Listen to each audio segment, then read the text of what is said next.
when they were talking about trying to get some things from Obama and the Democrats. He announced, we will not close up the government. Well, that's fine to announce, but you just gave up your entire negotiating position, right? Even if you're not going to do it, because it's a severe move. But even if you're not, he has The Art of the Deal. Give me that book. Give me that book. Come here. Look at this. What a great book. One of the great books. Way behind. Way. I always say, way behind the Bible, but still a good book. The Bible's number one. Okay, I'm going to sign this for this guy. There. Good. He's an athlete. So, well, that's a good book, too, Surviving at the Top. How about where I said that Osama bin Laden is coming to get us 3 years before it happened? Okay? So I was watching Morning Joe, good program, good guy, Joe Scarborough, and they said, yeah, Trump said this and that. You know, we were talking about Trump and military, because there's nobody that will be tougher and stronger and better with the military than me. And somebody was on the show that they didn't even like me. They said, you know, Trump wrote, there it is, right? Look at that book. There it is. But they said, Trump said they're going to come back. This is, remember, the first hit on the World Trade Center, where it was a bad hit, but it wasn't, obviously, it wasn't the one that happened, the ultimate. And there was a lot of stuff about a guy named Osama bin Laden, who was a terrorist, who was really raising his hand pretty loudly all over the place, talking about how he's going to come. And I mentioned him in the book. And I said, you better put this guy away, essentially, because he's coming to get us. You better do something. And you better be smart, and you better be tough. And, you know, who knew this was going to happen? But I remember Joe Scarborough, he looked, and they had read the paragraphs that they're going to come, and they're going to do this. I said exactly what was going to happen. I'm good at this stuff. And I mentioned the name Osama bin Laden. And I actually mentioned his name because I saw his name. He was like, so Joe goes, whoa, when was this written? It was written a couple of years before the World Trade Center. And we can be tough and we can be smart. Like Iraq, we spend $2 trillion, thousands of deaths, thousands of lives. And you could say on both sides, in all fairness, okay? Thousands and thousands. We lost 5,000 more. They don't even know. Thousands of lives. Wounded warriors who are the greatest. I love. Wounded warriors. All over.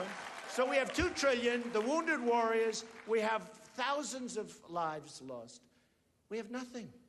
What do we have? Nothing. Iran is taking over Iraq. And we just gave them $150 billion to do it. No, think of it. Where do they make these deals? That's why, look, you know, I may be a lot of things, but I really know how. I'm a good deal guy. This would never happen. No, I mean, hey, Carl Icahn just announced he's supporting me. You know Carl, a great businessman, great business leader, very smart, made fortunes, billions and billions. And he just endorsed Donald Trump out of the blue. But others still. And because he knows there's no games. We're not playing games. This guy, we have Kerry negotiating a deal, $150 billion we gave him. We don't get our prisoners back. Now they want to start a new negotiation. Listen to this one. For the prisoners. Did you hear this? The deal is done. They got their money, or they're getting it very soon. Oh, I wish there was some legal way. I wish this election could take place tomorrow. There's no way. I don't care what they agreed to. I guarantee that contract somewhere along the line, as incompetent as they are, because I've inherited a lot of bad contracts over the years. You know, where I buy a company cheap because the poor guy didn't know what he was doing and he made a bad deal. So you buy it cheap. You throw it into a chapter, you beat up everybody, and you have a nice little asset, right? You know, you do it. I do it professionally. But there's always a clause. Like a lot of times you'll see this horrible, and you'll be reading, oh no, this is terrible. This is worse than I thought. You know, you take it. A friend of mine, he's a great guy, but not a great business guy. So he signs this horrible, he asked me, I'm reading his contract. I love doing it. Can you believe this is my entertainment? Can you believe it? Other people do other things, but I like doing it. I like reading contracts. I'm reading. And all of a sudden, bingo, I see this clause. I say, you know, do you know you have the, no. And I help him, and I made some deal for him. He'll never forget me. Of course, He probably will. You know, people forget. They forget. But it was bingo. So as bad as these things are, and as bad as, let's say, that guy, there's always something. There's always something. And I'll find it. Oh, will I find it? Now, the other day, they said, hey, we'll start negotiating now for the prisoners. They have 4. They used to have 3, now they have 4. But they're only going to negotiate for 3. But they want 19 people that are here. Think of it. And what else? Many other things. In other words, they're starting off. Does it make you sick? It's just, you know, every time I use this because how many things can you relate to that are so simple? One of the things that's very interesting, and one of the reasons I actually like taking questions and answers, because you have things that are bad in the country. But you have, let's say, 10, 12, 13. You make them in a speech, you can talk about all of them. Then if you make the same speech, they'll say, oh, gee, you talk about this. Well, how many things are there? You're going to talk about all of them. We can talk about immigration, illegal immigration. We can talk about IRS.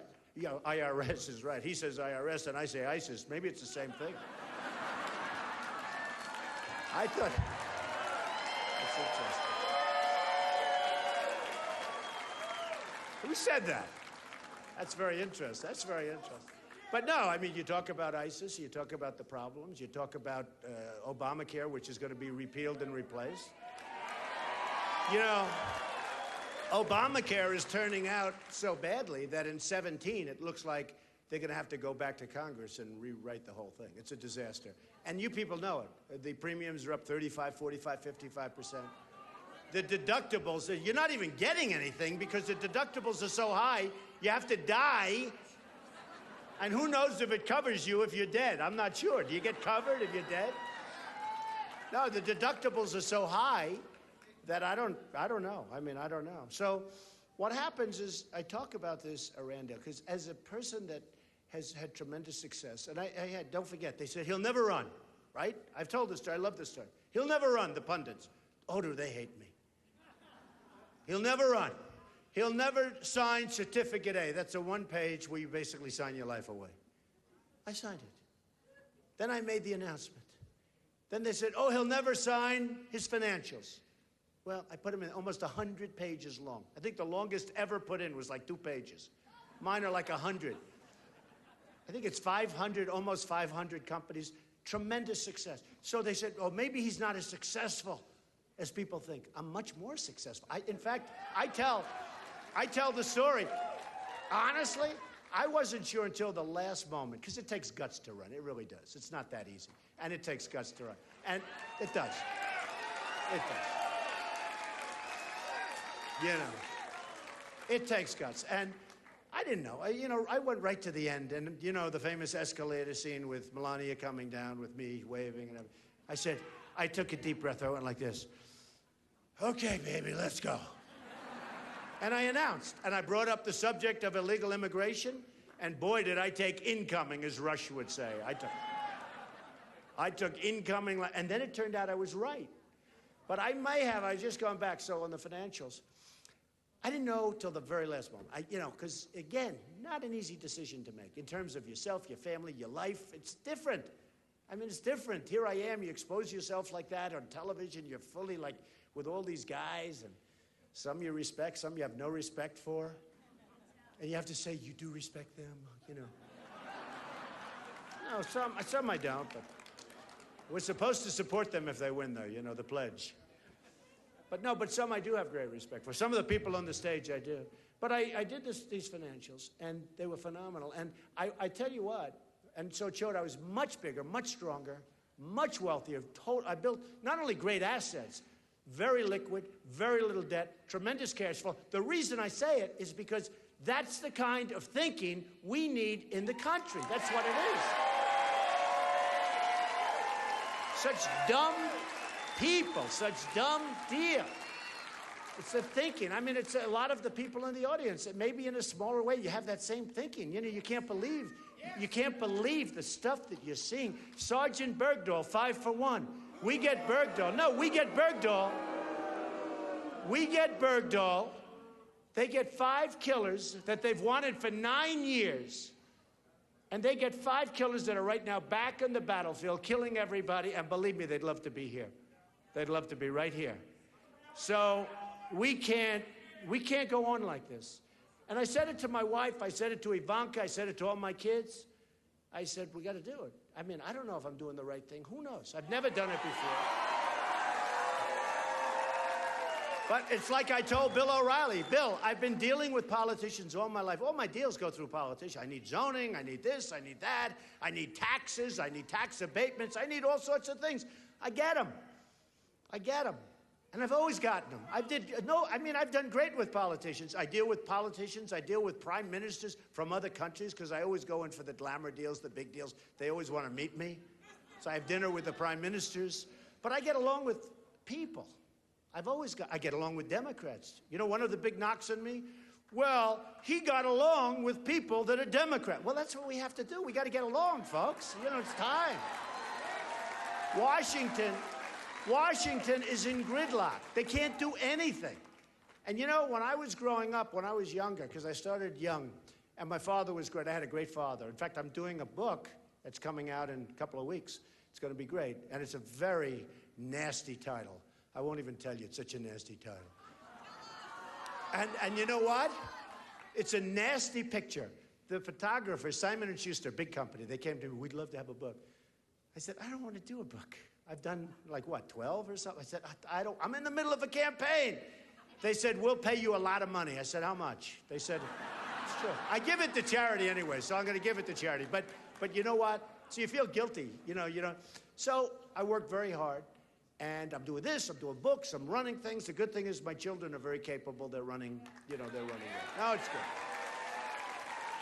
It's good. They're good, and I have great executives. So what happens is, I want you to read this because we talk about our country and we talk about the problems. And it's called, actually, Crippled America. And the nastiest picture you've ever seen. So they had this Simon & Schuster. They sent this great photographer, world-class photographer in my office.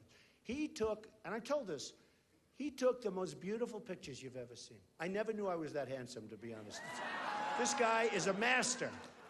He took the most beautiful pictures, smiling, happy, beautiful. And one he took when I wasn't ready, and it's the worst picture. It's mean and horrible.